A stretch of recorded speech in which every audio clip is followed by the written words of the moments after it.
magnitude earthquake. Siguro alam naman natin lahat yan. Kaya mamaya, bago ko sa panalangin ko, isasama ko din sa kanila. Death toll rises now to dati 60, 70 na po namamatay. At nagkasunod-sunod ang bagyo, Nando, Pompo, Paolo, at several houses in Samar was totally devastated. Moreover, not to mention yung problema pa ng bansa natin. Ang dami nakaka-stress. Nai-stress ang maraming Pilipino sa nangyayari. At palagay ko tayo mga Christian ay laging merong rason para magsaya dahil alam natin God is in control. Amen? And today, just before we hear the word of God, I just would like to close your eyes. Ikit po natin ating mga mata tayo pag minalamin. Panginoon, marami pong salamat sa kagandahan ng araw na ito na dinala mo ang aming mga paa o panyapak katungo sa iglesyang ito. Muli sapagkat may uhaw sa ilalim ng aming mga puso upang makinig ng iyong salita at maranasan ka namin. Ano man ang dahil maging hadlang, ito man ay kasalanan, karumihan sa aming isip at sa aming puso, alisan mo ito. Bigyan mo ng kabanalan ng aming kaluluwa sa sandaling ito. At ayaw mo sa naapat na sulok ng gusaling ito, I pray that for the four corners of this church, you surround us with your presence. Palibutan mo kami ng iyong pag-ibig, ng iyong pagmamahal. At ayaw mo na mga salitang mimikain sa aming harapan ay magbigay ng pahit sa aming mga puso na maunawaan namin to hindi dahil sa marunong kami, kundi maunawaan namin to dahil sa pahit ng Espiritu Santo. At palain mo ang iyong lingkod, ang iyong salita, at ang bawat nandito ngayon ay makaranas ng iba yung kapayapaan, kapayapaan ng puso at isip. Kung meron sa amin ang may karamdaman, hindi ay pagalingin mo, at kung meron sa amin ang nanghihina, ay palakasin mo, at kung meron sa amin ang nalulumpay o nalulungkot, alimin kami ng iyong presensya. And we also would like to pray for our kababayans in the Visayas region, Panginoon. Who was recently struck by earthquake. Alam ko, Panginoon, na nagsisimula silang bumangon at marami sa kanila many of them in a desperate situation. Their emotions were crushed, ang kanilang mga damdamin ay lugmok.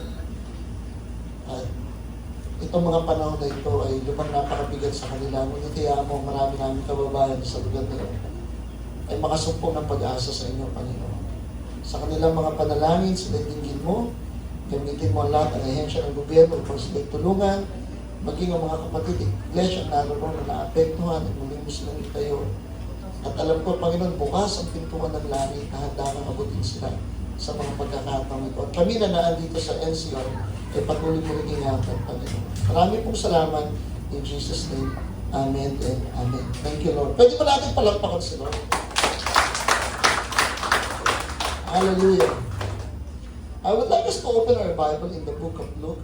Aklat po ng Lucas. Kabanatang 23, talatang 39 hanggang 43. Luke chapter 23, verses 39 to 43. This is an account of the crucifixion of Jesus. Ito po isang account sa Biblia, which I think is one of the most powerful account in the Bible. That was not, it doesn't only remain a story, hindi naman natin yung kwento, pero magpahanggang ngayon ay nagbibigay sa atin ng pag-asa. There was Jesus who was sentenced to die by crucifixion, and there were very prominent on that crucifixion is the two characters beside him on the left side and the right side. And the Bible described them as criminals. They were sentenced to die because of the deeds, because of the criminal act they've done. Nandun sila, pinako at pinilay sila doon sapagkat ito ang karampatang parusa sa kanilang ginawa. And in the middle was our Savior. His name is Jesus. Let me read to you. One of the criminals who hung there hurled insults at him. Sabi sa Tagalog, babasahin ko sa Tagalog, at pwede niyo ako sundan ng mga mata sa talatang nasa aming lukuran. Tinuya rin siya ng isa sa mga salaring nakapako sa tabi niya.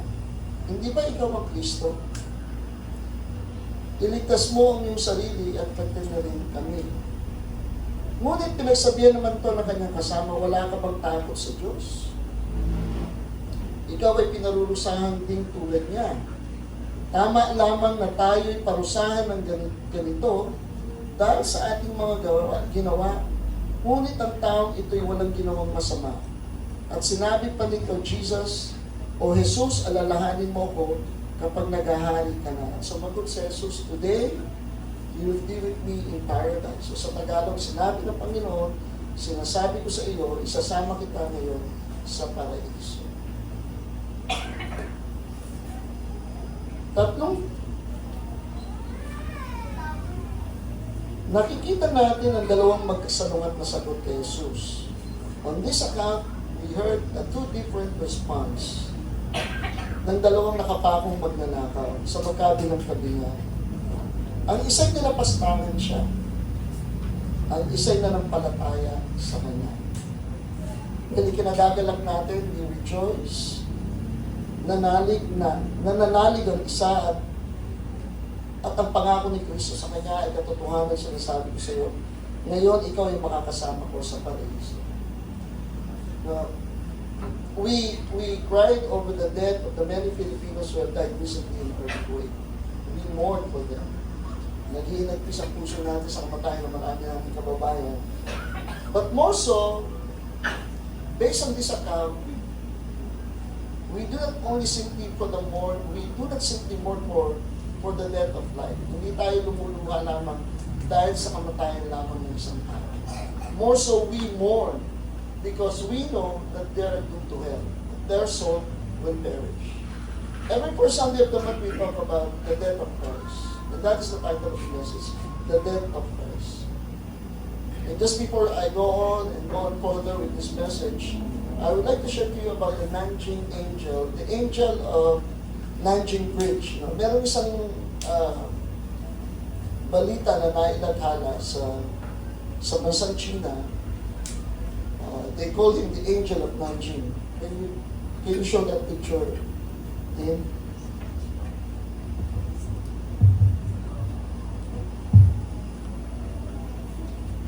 He became angel because he was able to save around 469 lives from suicide.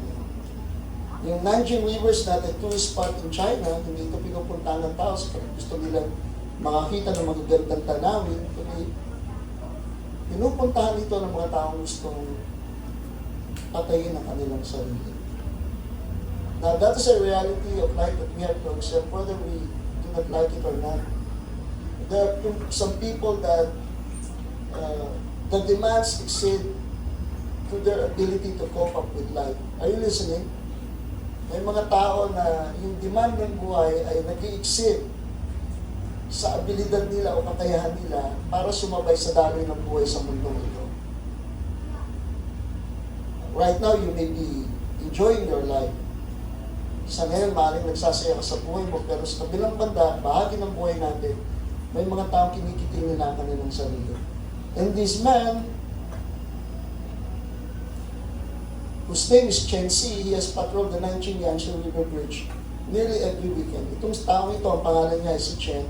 Since 2003, pumupunta na siya sa bridge na ito. And he dedicated his life to preventing suicide. Pumupunta siya doon para tulungan ng mga tao na gustong wakasan ng kanilang buhay without formal training. He doesn't have any formal training. He watches for signs of distress. Tinitignan niya ang mga taong nalulunod sa kalungkutan at pagsubok ng buhay, suliranin. And Chen will often approach strangers with compassion and offering them a reason to hold on. Nilalapitan niya ito at binibigyan niya ito ng dahilan para magpatuloy at pinapahayag niya ang kanyang habag. And over the years, sa paglipas na maraming taon, he has stopped more than 469 people from taking their lives. And he becoming a symbol of hope in a place long associated with tragedy. At yung effort na ito ni Chen, it go far beyond the bridge. He has provided food, shelter, a long-term support for those who have keeping in touch with men as they rebuilt their lives. He showed empathy and he became known as the Angel of Nanji. Now, that act of kindness, yung gawa ng kabutihan and the display of the act of kindness, yung pagpapakita ng gawa ng kabutihan is very admirable. Very admirable. As far as human effort is concerned. That is the least and the best thing, the least that we could do, sympathize, to empathize, to help people. But I do not want to persuade you, this story has nothing to do with the salvation of mankind. Pero ang kwentong ito ay walang kinalaman para sa kaligtasan ng kaluluwa ng tao. Are you listening? We may save them for a while, but if their soul perish, it's useless. Mark chapter 8, verse 36, it says, "What shall it profit a man to gain the whole world but loses his own soul?" Ano ang pakinabang na maaari mong tanggapin ang yaman ng mundong ito, ngunit mapahamak yung kaluluwa? Our soul is so precious. It takes heaven to bring down the Son, His Son Jesus, to die on the cross. So that soul, para ang kaluluwa niya ay matigtas. Hello, are you there? Maybe the questions we could ask today, isang napakagandang tanong, upang walang hanggang, that has an eternal value that we could ask is my soul saved? To respond, that we have seen on that account, dalawang magkasalungat na sagot kay Jesus ng dalawang nakapakong kriminal at magnanakaw sa magkaabilang tabi.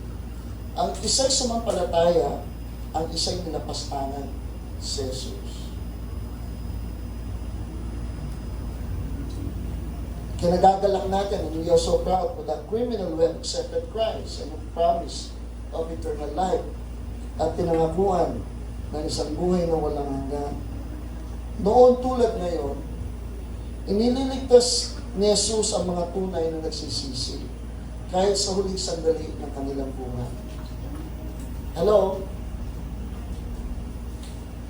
God is still in the business only of changing life but saving souls. There was a story of an inmate prisoner who was sentenced to die a death row sentence. May isang kwento ng isang bilanggo sa Amerika na nahatulan ng kamatayan. Ngunit ang taong ito na nahatulan ng kamatayan, this convict, was one time in his life attended a church. Estudyante siya ng Sunday school. Parang si Sister Word na nagtuturo ng maliit na bata sa ating maliit na silid. But as the boy grew up, he drifted from the gospel, from his relationship with Christ. Habang lumalaki yung tao, nagbinata, unti-unti siyang nawalay sa simbahan, nawalay siya sa Panginoon. His morality was corrupted by the modern civilization, friends, bad influence friends. At siya po ay nakakumit ng isang kalimari-maring na krimen at siya nahatulan ng kamatayan. At nang bisitahin siya ng dati niyang guro sa Sunday school, dinalo siya ng kanyang dating guro, and for him, for the Sunday school teacher to reach this person, it really took him like 750 miles to visit that prison cell. Tayo kasi hindi miles ang gamit natin, kilometers, ano? Ang 1 mile is equivalent to 1.5 kilometers. So you could say this is like around 1,000 kilometers. Ganoon kamahal ang kaluluwa. Ganoon kahalaga ang mag-alaga ng kaluluwa. So the Sunday school teacher traveled like 1,000 kilometers. Para maintindihan niya, mula dito hanggang dulo ng Luzon.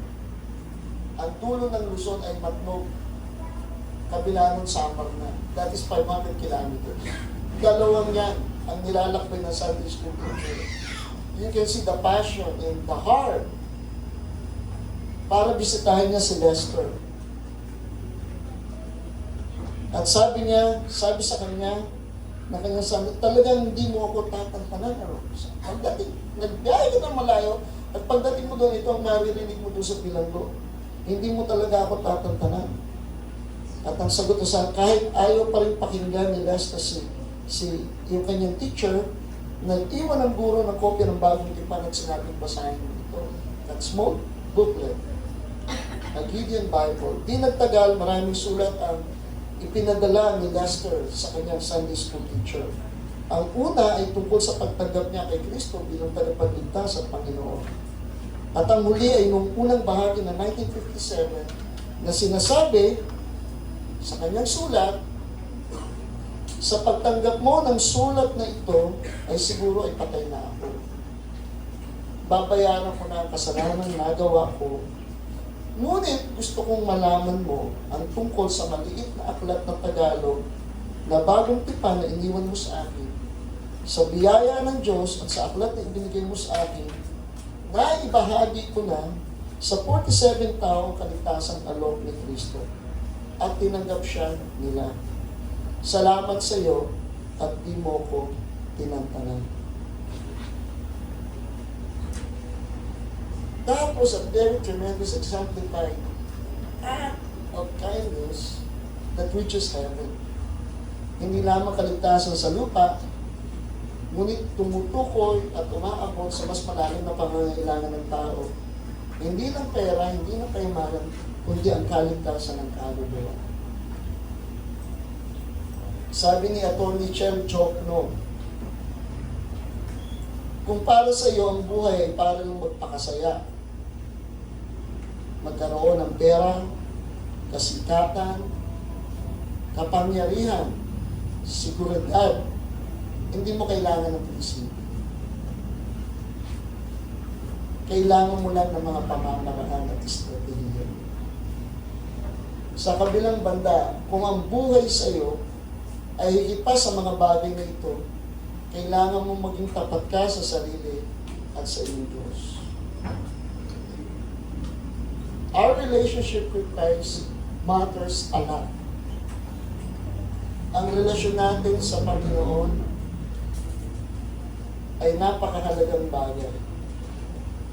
Sabi ni John MacArthur, if you trust in your goodness, kung nagtitiwala ka sa sarili mong kabutihan, then you are doomed. Ikaw ay mapapahamak. You know why? Because God accepts only absolute perfection. Hindi tayo kailanman magiging sapat na hain para sa kabayaran ng ating kasalanan sapagkat ang hinahanap ng Diyos sa isang ganap at perfectong handog, which do not exist, na kailanman ay hindi mo makikita sa mundong ito in the human realm or human standpoint, except in Christ, maliban sa Panginoon. When Jesus promises the criminal, when the criminal asks, please remember me when you are in paradise, and Christ said, today you will be in paradise. That is not a wishful thinking. Yung isang mayaman nga na lumapit kay Jesus, ano ang gagawin ko para magkaroon ng buhay na walang hanggan? Jesus has the answer to that difficult question. Walang makasang sagot niyan. Sino man, maging sino man presidente. Tanging si Jesus lamang. When he asked for Jesus, that you remember me in paradise, Jesus promises, answers him back, and says, today you will be with me in paradise. Sinabi ng Panginoon, ngayon din ay kakasamahin kita sa paraiso. The death of Christ is not only an amazing truth in the Bible, but it fascinates sinners up to this day on how marvelously rescued people from the dominion of darkness. Ang kamatayan ng Kristo ay hindi lamang kahangahangang katotohanan sa Biblia na nagbibigay ng gulat sa mga makasalanan na magpahanggang ngayon kung paano kamangha-mangha niya at kagilagilalas na nirescue niya, iniligtas ng tao mula sa pusaling ng kadiliman patungo sa dakong kaluwanagan. The Apostle Paul says in Colossians chapter 1, verse 12 to 14, thanks be to God who has rescued us from the dominion of darkness. The necessity of the death of Jesus Christ on the cross. Yung pangangailangan na kamatayan ng Panginoon sa Kristo sa krus, it shows just how radical our situation was as a fallen people. Yung kamatayan, yung sukdulang Paghahandog ng Panginoon sa Kristo ng kanyang buhay sa kamatayan ng krus ay nagpapakita kung gaano karadikal, kaluba ang pangangailangan ng tao ng tagapagligtas. How radical our situation as a fallen people. Tayo bilang mga nasa ilalim ng kapangyarihan at alipin ng kasalanan. It's been said that you can tell the depth of a well. Minsan mayroong nagsabi na malalaman mo ang lalim ng isang balot by how much rope is lowered sa pamamagitan ng paghulog ng lubid patungo sa balon. And when we look at how much rope was lowered from heaven, at kung titignan natin kung gaano kahaba ang lubid na inihulog ng langit patungo sa lupa, we realize how great our situation really was. It's not only in need, but we are desperate. Tayo po ay desperado ng tagapagligtas. And for that reason, we don't blame the people of that day. Hindi natin sinisisi, ganyan dahilan, hindi natin sinisisi ang mga tao noong araw ng Panginoong Hesus, noong panahon ng Panginoong Hesus, na inilagay siya at ipinahakot siya. We are just as guilty as they. Tayo din po ay guilty katulad din nila. In reality, it was not the Roman soldiers who put Jesus on the cross. Hindi ang mga Romano sundalo ang naglagay at naglakad sa Panginoong Hesus sa cross. Nor was it the Jewish leader o mga pinunong Hudyo. It was our sin, ang ating kasalanan. My sin and your sin made it necessary for Jesus to volunteer. Ang iyong kasalanan at kasalanan ko ay naging daan. Ay nahamon ng Panginoon, ay handog ang kanyang sarili, i-volunteer ang kanyang sarili sa isang torturous and humiliating death. A pastor said by his name, D.L. Moody, says, there's not a ray of hope, walang sinag ng pag-asa for man sa tao outside of the substitutionary death of Christ. Walang sinag ng pag-asa sa tao sa labas ng pag-aalay ng Panginoong Kristo ng kanyang buhay. That was the supreme work of the Lord Jesus here on earth. Ang kamatayan, ang pinakamataas na trabaho at misyon ng Panginoon. Jesus came to die. Umarito ang Panginoon para mamatay. And His purpose could be gained in no other way. Walang ibang paraan para sa kaligtasan ng tao except His death. Sin involves the death penalty.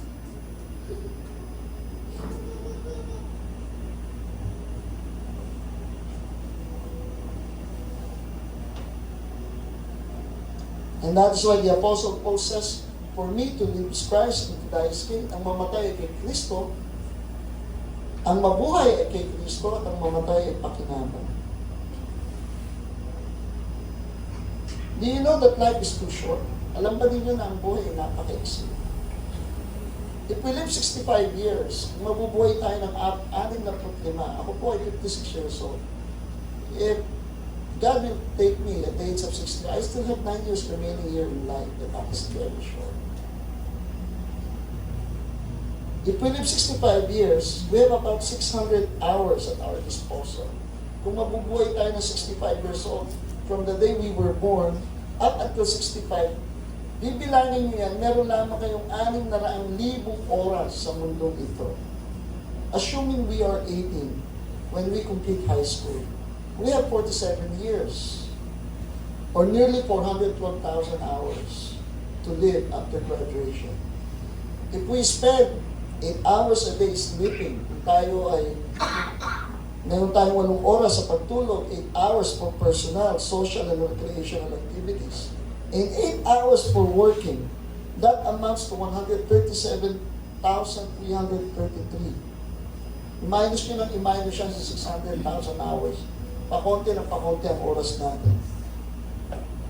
And that amounts to 137,333 hours in each category. When we think of the time we have to work, pag inisip natin yung mga oras sa sandali ng ating pagtatrabaho, pag ninegosyo and play in terms of hours, it doesn't seem like much. Hindi napakahabang oras dito. And when seen in the light of eternity, kung titignan natin ito sa liwanag ng walang hanggan, it is just but a fleeting moment. Ito, sandali lamang. How important, therefore, that we spend our time wisely. Life is short. It is shorter than many of us think. Ang buhay ay maiksi. Mas maiksi, katulad ng iniisip ng iba. It is shorter than many of us think. Jesus chapter 4 verse 14 says, Why do you not even know what will happen tomorrow? What is your life? You are a mist that appears for a little while and then vanishes. Ang buhay natin ay isa lamang pong ipa na kung saan ihipon ng hangin at paroroon, ito ay isa lamang vapor, isang amok sa sinaing na kapag binuksan ay madaling nawawala. The shortness of life, it does not serve. I want you to listen to this. The shortness of life, if it does not serve, yung kaiksian ng buhay, kapag hindi nito naibigay ang layunin niya, the very purpose of why it was existed, kung bakit ibinigay ito sa atin, or given them, life is useless. There's life more than money and riches in this world. I received a text message from a brother. Sabi niya, Pastor, nalulungkot ako sa nangyayari sa Pilipinas. Because the very leaders that we have voted and given our trust betrayed us so much. Malungkot. Masakit.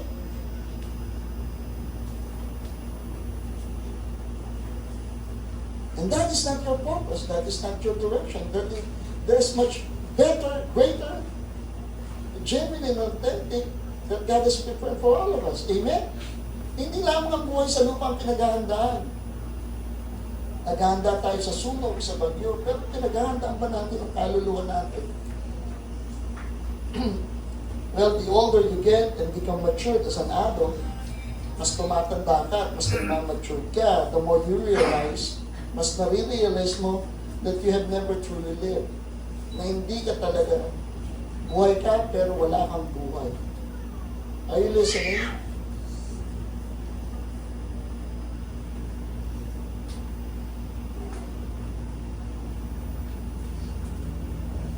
Purpose, meaning, reason for living, these are all things we desire and search for in life. Richness is not permanent. The Bible says, life is not a matter of the abundance of your possessions. Ang buhay ay hindi sumasalig sa dami ng iyong kayamanan. In fact, the Bible says, whoever wants to save his life will lose it. Ang sino man nag-aarangat ng kaligtasan ng kanyang buhay, ay siyang mawawala ng ito. Oh, Pastor, matagal na yung earthquake. It happened many times in Indonesia and tsunami. Yes, but it was prophesied in Matthew chapter 24. That before the second coming of Christ, there will be a rumors of war and earthquake.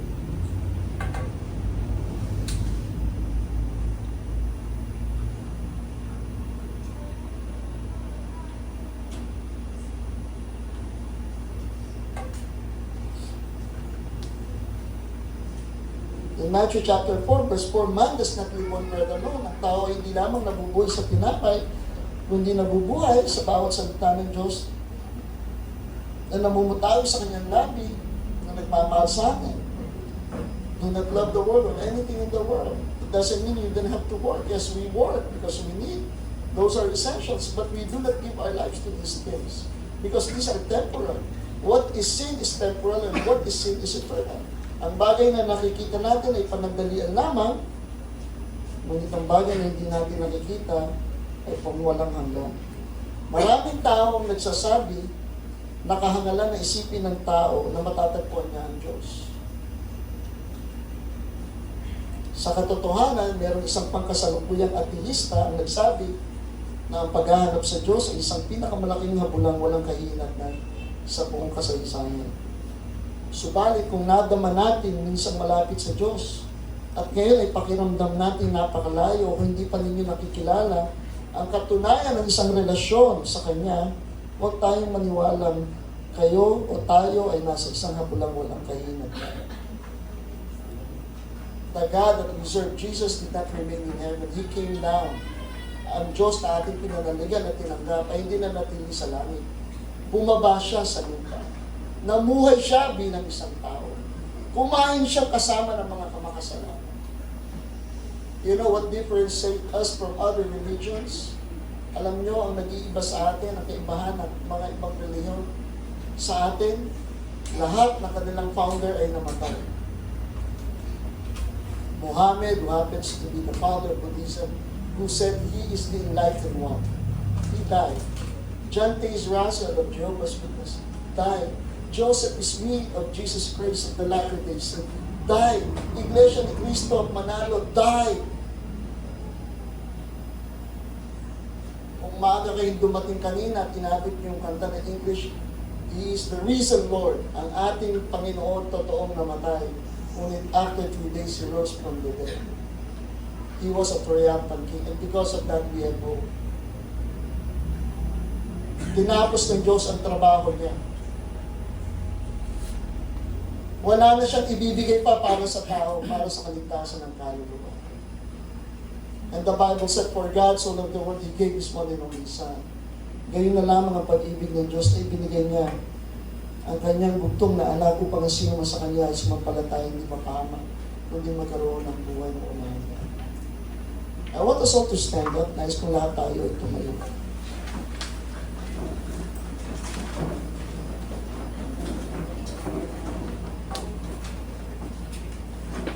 And just before we partake our communion, bago natin tanggapin ang pananahapunan, nais ko hamunin ang bawat isa makilalanin ang Panginoon bilang ating Panginoon sa kita at Panginoon. While every eyes are closed and heads bowed down, ngayong umaga sa iyong pakikinig ay nadama mo ang Panginoon. At sinasabi mo sa umaga nito, Panginoon, kailangan kita. Ay nakikiisa ako sa iyo. Sa oras na ito, ay nais kong bigyan ka ng pagkakataong tanggapin siya. Kilalanin siya, ang kanyang buhay, ang kanyang kamatayan, na ibinigay niya para sa iyo. Siguro matagal ka nang nag-aantay ng sagot. At sinasabi mo, Pastor, paikot-ikot lang ang buhay ko, pero ngayon gusto kong magkaroon ng direction. Nais kong makilala ka. Sa oras na ito ay mananalangin ako ng isang simpleng panalangin. Isang simpleng panalangin ng pagtanggap sa Panginoon. And if you would like to accept Him, kung nais mong tanggapin si Jesus bilang Panginoon, nais kong wikain mo, sabihin mo ang panalangin ito. Sabihin natin, Panginoon, sa oras na to, nagpapasalamat ako sa kamatayan mo sa krus. Inihandog mo ang iyong sarili. Kapalit na hindi lamang nakapatawaran ng aking kasalanan, kundi kaligtasan ng aking kaluluwa. Malinaw na sa umagang ito, ibinigay mo yung sarili. Patawarin mo ako. Namuhay ako para sa akin lamang. Patawarin mo ako na naging makasarili ako, na wala akong ibang inisip, kundi ang sarili ko. Tawarin mo ako na lumayo ako sa iyo, naging mahina ako. Ngunit hayaan mo, sa sandaling ito, ay ibaba ko ang aking sarili. Nais kong kilalanin ka. Nais kong buksan ang pintuan ng aking puso. At nais kitang tanggapin ni Jesus bilang aking Panginoon at sariling tagapagligtas. Salamat po sa kapatawaran ng aking kasalanan at sa dugo ni Jesus na naglilinis ng aking karumihan. Mula ngayon, sa araw na ito, hindi lamang ikaw ang aking Diyos, kundi ikaw ang aking tagapagligtas. Salamat po sa pangalan ng Jesus. Amen and Amen. Makakaupo na po tayo at ihilingin ko na tayo po ay sa aking pagtanggap ng ating